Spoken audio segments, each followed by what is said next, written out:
I'm Kim, the Abundant Traveler, and welcome back to the channel. If you're new here, I put out weekly, laid-back luxury travel videos inspiring you to buy that plane ticket and get out there and go. This video is the first of a three-part series about things that you can do to make your travels easier when you're headed overseas for the first time. So let's get started with some logistics. First and foremost, take photos make a photocopy of your passport as well as your credit cards, both the front and the back of your credit cards. There's nothing worse than getting your stuff stolen or losing a credit card and not knowing the right number to call or knowing your credit card number to actually cancel the credit card. Also, if you lose your passport and you need to go to the embassy, have a couple extra photos with you, and you've emailed yourself a copy of the passport, so you have an extra copy to turn in to the embassy for new identification. Another thing about credit cards is go ahead and call your credit card companies to open up and put travel alerts on your credit cards and your ATM. Usually ATMs have the best exchange rate and no foreign transaction fees, hopefully. And as far as money is concerned, I do recommend bringing a couple $100s in US dollars, and it's probably better to bring smaller bills like 20s. 20s are easy to change. Also bring some ones as well, because sometimes you can tip in US dollars in a foreign country if you haven't exchanged any money yet. I'm kind of torn on whether you should bring currency or not. Typically, I just get the local currency as soon as I arrive at the airport at an ATM right after you head out of customs. That's my personal take. I also think that you should call your cell phone company and make sure that you have an international plan on your cell phone, extremely important. Or you can have an unlocked cell phone and get a SIM card in that foreign country where you are headed. Right now I have AT&T and it's $10 a day for every day I'm overseas. That can add up very, very quickly. If you're going to be traveling quite a lot in and out of the US, you might want to consider getting TSA PreCheck or Global Entry. It saves me about 30 minutes each direction coming in and out of the US. And Global Entry is $100 approximately, and so that's a great value for your time. Why spend the extra time at the airport if you don't have to, standing in line? It's also extremely important to think about where you are going and look at the vaccines that might be necessary. If you're going to Western Europe or someplace like that, that's not a big deal. But if you're going to Africa or Asia, there are certain vaccines that you actually have to have, which are extremely important to keep you safe and healthy while you're traveling.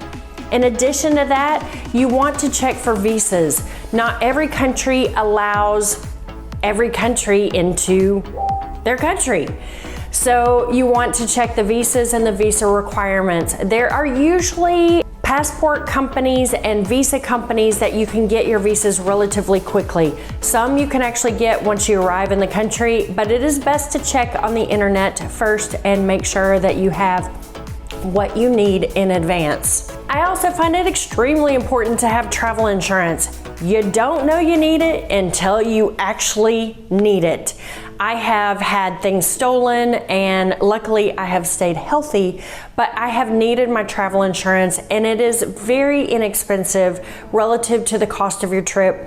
And when you buy it enough in advance, if for some reason you have to cancel your trip, then they'll give you your money back if you have a death in the family or a medical issue and you can't go. So travel insurance is extremely important, and I put a link of one of my favorites in the description below. I also think it's with your documentation that you are bringing with you. You have your visas, you have a copy of your passport, you have copies of your credit cards. Okay, yes, it's a little old school, but I have seen somebody at an airport that he couldn't get on his flight because his phone died. Literally died, not out of battery. His phone died and he didn't have a copy of his boarding pass that was on his phone. So sometimes it's best to have paper copies. Next, I'm going to share a few tips about what to pack on this first international trip. Number 1, what time of year are you going? Number 2, where are you going? What's the best weather? What's the weather going to be when you're there? That's all important. But when it comes to packing, the most important thing is lay it all out on your bed and then go put away 50% of it. You're not going to need it. You do not need all those clothes and all those shoes and all those things that you think that you need. When you're traveling, it turns out you wear like 1/3 of what you normally take.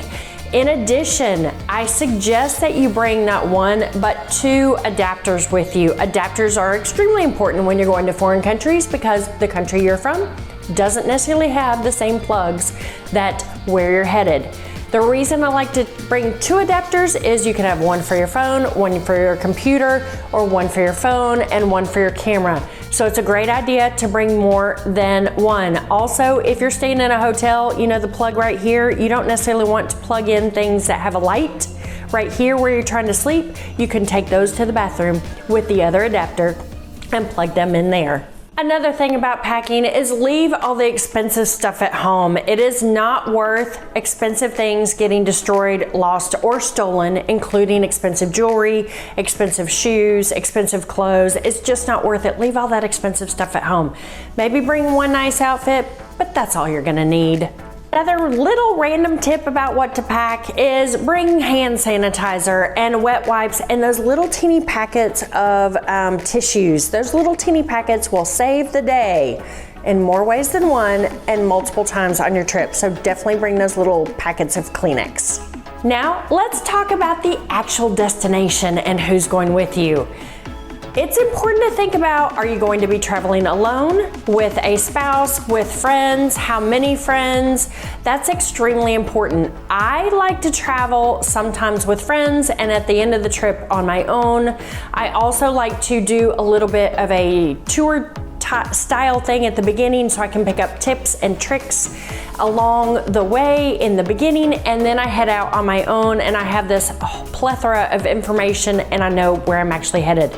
So think about who you're going to be traveling with and also how you might travel with them. If it's somebody you've never traveled with before, you might want to have some discussions in advance about how you handle money, how much you want to do, where you want to be going. Do you want to be seeing museums? Do you want to be doing outdoor activities? So that's extremely, extremely important. There are so many incredible places in this world, but not all of them would I recommend for the first time that you travel overseas. It's great to go to places like Belize or Mexico or go to Thailand if you want to do something exotic. But think about what you want to do and where you want to go. If you like adventure or you want to lay on the beach, think about those things before you plan your trip. Additionally, let's talk about the budget. You know, if you are on a tight budget and you have the money for your flight, then heading to Thailand as your first trip overseas is phenomenal. Once you get there, it's like 50 cents to eat food on the street. I don't recommend all food on the street, but you can get amazing pad thai for about 50 cents. Accommodation is also extremely cheap. If you are looking to go all out luxury, then maybe Dubai might be a great place to go because there is plenty to do and plenty to spend money on there. Lots of 5-star hotels, amazing meals like at the Burj Khalifa on 122nd floor. So think about the budget that you want to spend and make sure that you plan accordingly and stick inside that budget. As far as traveling and booking your itinerary, something that is extremely important to do is to not overbook yourself. Think about the transportation from one city to the other if you're doing multiple destinations. Also, it's your vacation. You want to do a little bit of relaxing spine and take some downtime. You don't want to be scrambling all over the place, trying to get from point A to point B and get everything checked on your list. You'll come home more exhausted than when you left.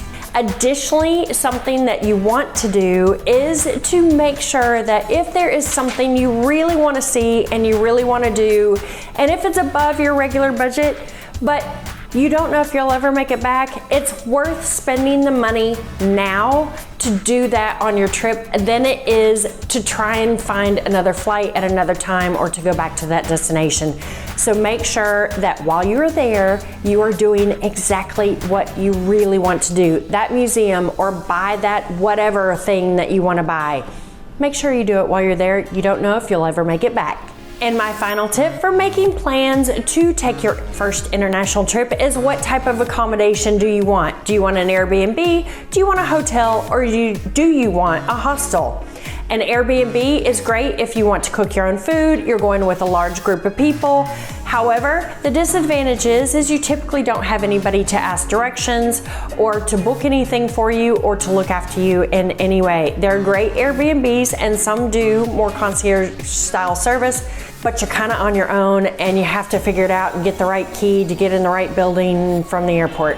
So that's one option. If you're at a hotel is not as local.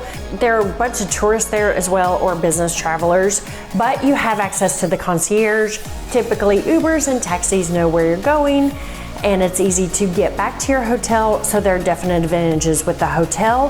And then if you want to stay in a hostel, there are hostels for all ages. There are hostels with multiple beds in one room. There are also hostels with just one bed in one room. What I find the best aspect of hostels is the community. You get all kinds of tips and tricks for other places around the world to see when you are staying in a hostel and you have that community room and so many travelers there on the same path that you're on, which is phenomenal. So usually when I travel, I do a combination of the three and it makes for a perfect trip.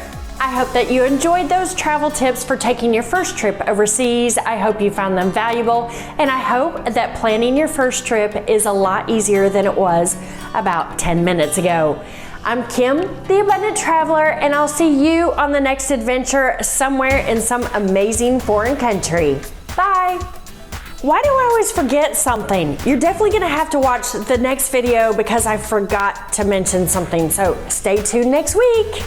Next, I'm gonna share,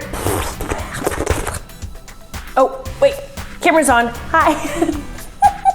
So those are all the tips that I have for you today of some great, so those are some great tips that I have, and that's a wrap. Mwah.